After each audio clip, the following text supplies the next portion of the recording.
El día de hoy estoy aquí más bien en calidad de coordinador del movimiento Regimiento Inmortal en Costa Rica. Es un movimiento que nació en Rusia hace más de 10 años y se expandió por todo el mundo. Nosotros fuimos primeros en América Latina de realizar una acción de regimiento inmortal en Costa Rica, el 9 de mayo de 2014, y desde aquel tiempo siempre estamos realizando, incluyendo en la famosa época de pandemia, en el año 2020-2021, lo único que ya hacer como en un modo desfragmentado, donde cada uno se acercaba a los monumentos, las placas dedicados al Día de la Victoria y a la batalla de Moscú en el Parque Morazán, y pues cada uno colocaba las flores y filmaba algo, pero siempre logramos hacer en 2020 y 2021. El resto de los años estamos haciendo en un modo mucho más masivo, con a veces más de 100 personas, y en realidad es un movimiento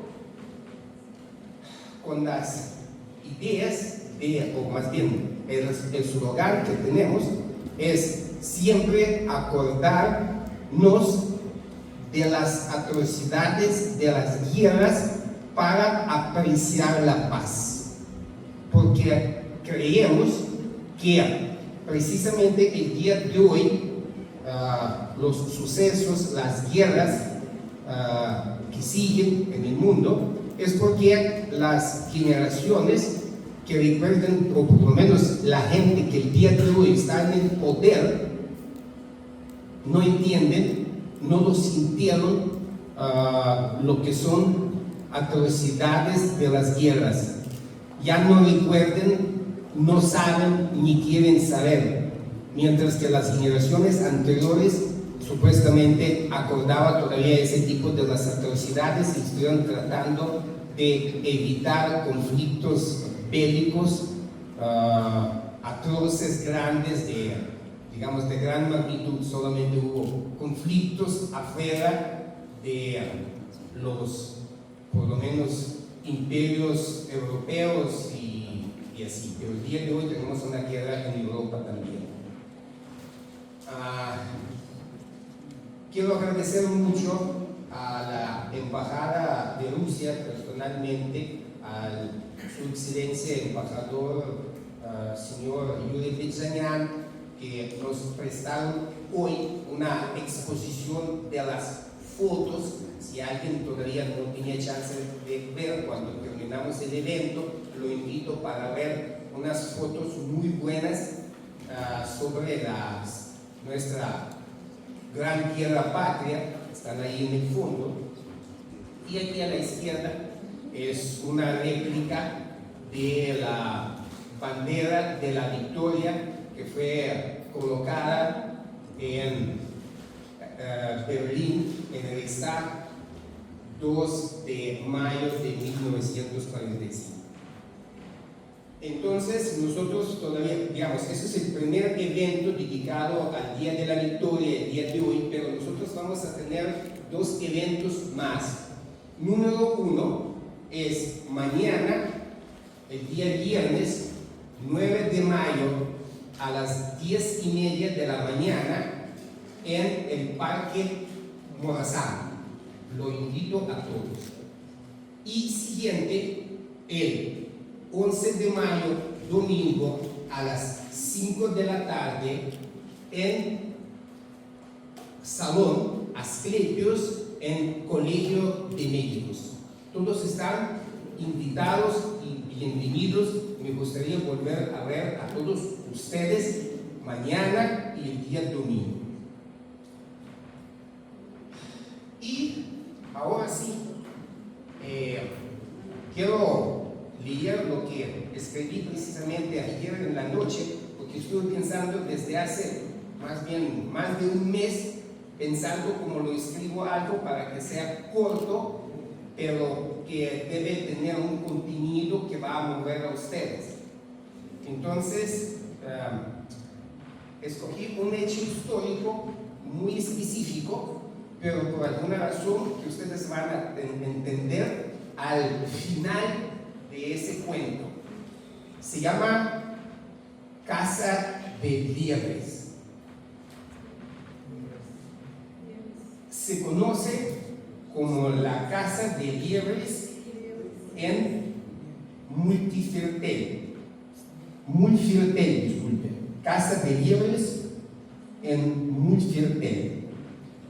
Eso fue el nombre dado a un crimen de guerra nazi cometido en Austria en febrero de 1945, en el cual soldados miembros de asociaciones voluntarios nazis civiles cazaron y asesinaron a prisioneros soviéticos fugitivos del campo de concentración Mauthausen en la región exactamente que se llama Multifirtel. Esta cacería humana fue posteriormente denominada por las SS como la cacería de la liebre de Multifirtel. La fuga de los prisioneros es un acontecimiento único en la historia del campo de concentración de Mauthausen. Fue construido en 1938 en las afueras de la ciudad austriaca del mismo nombre. Más de 335 personas pasaron por Mauthausen durante la Segunda Guerra Mundial. 122.000 de los cuales murieron, incluidos 32.000 ciudadanos soviéticos. En 1941, el campo de concentración de Mauthausen fue clasificado como el más estricto, la tercera categoría de campos de concentración. Los enemigos incorregibles del Reich fueron enviados aquí. La tortura, las palizas, la intimidación, el hambre eran un fenómeno cotidiano en Mauthausen. La vida del prisionero no valía nada. Tanto un oficial de la SS como igual un asistente de la administración del campo entre los prisioneros podían matarlo con seguridad a cualquiera. El bloque número 20 ya fue conocido por los prisioneros como el bloque de la muerte. Nadie salía vivo de ahí. Un grupo de los oficiales soviéticos realizaron un plan detallado de punto de vista estratégico y táctico para el escape, eligiendo el riesgo de la muerte pronta, pero en una acción de fuga que quedarse en la espera de ser fusilados y quemados en crematorio. La fuga estaba programada para la noche del 28 al 29 de enero de 1945. Sin embargo, no tuvo lugar debido a una traición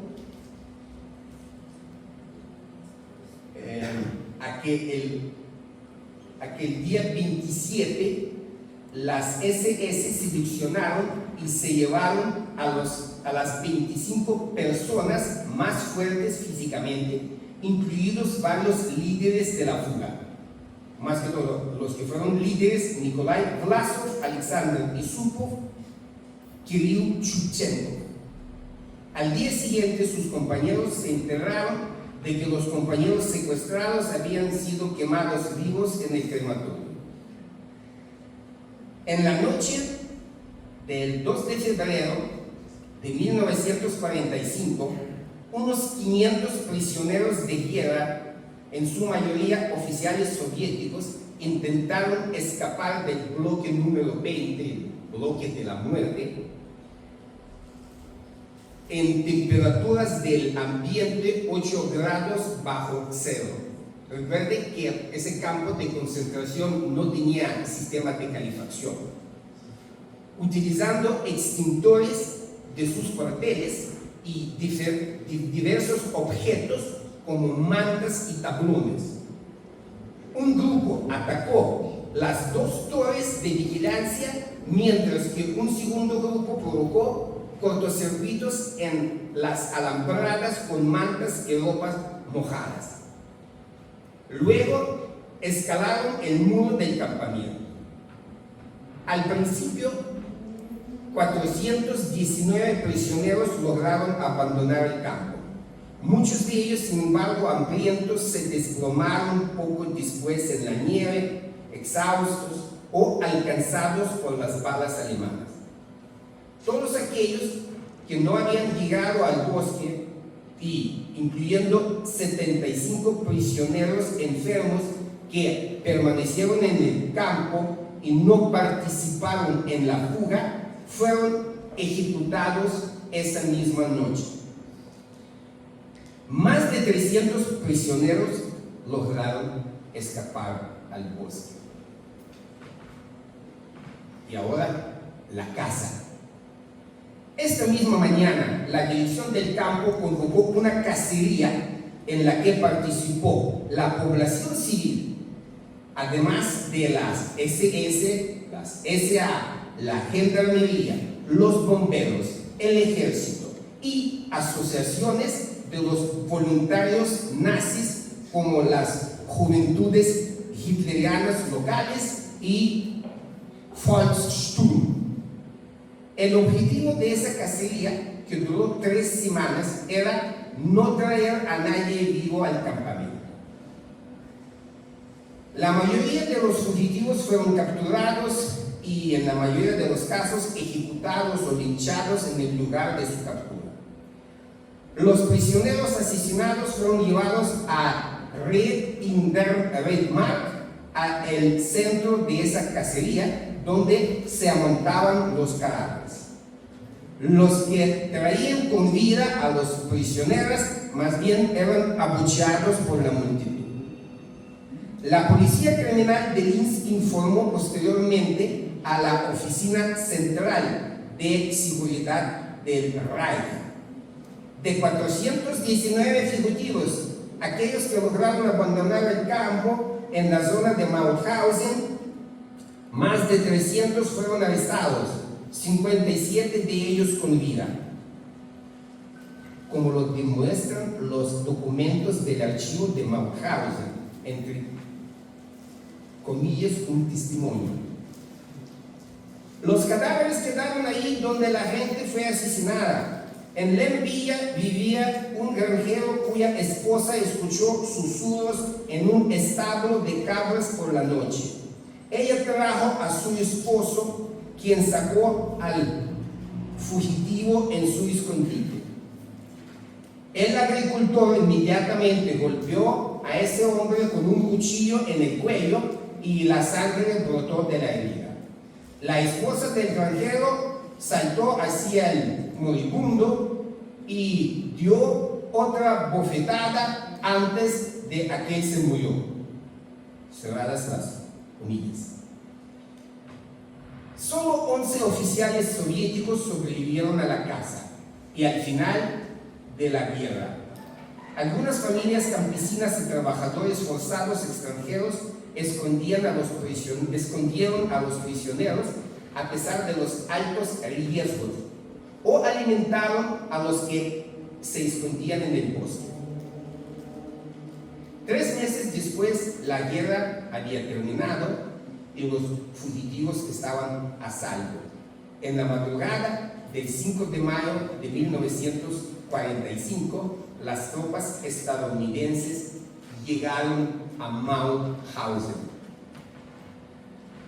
En el año 1948 se juzgaron solo 2 casos en los tribunales de Viena y Linz por esos crímenes, pero terminaron sin ninguna sentencia. Si pueden pasar a las últimas fotos, esto exactamente. Eso es mi abuelo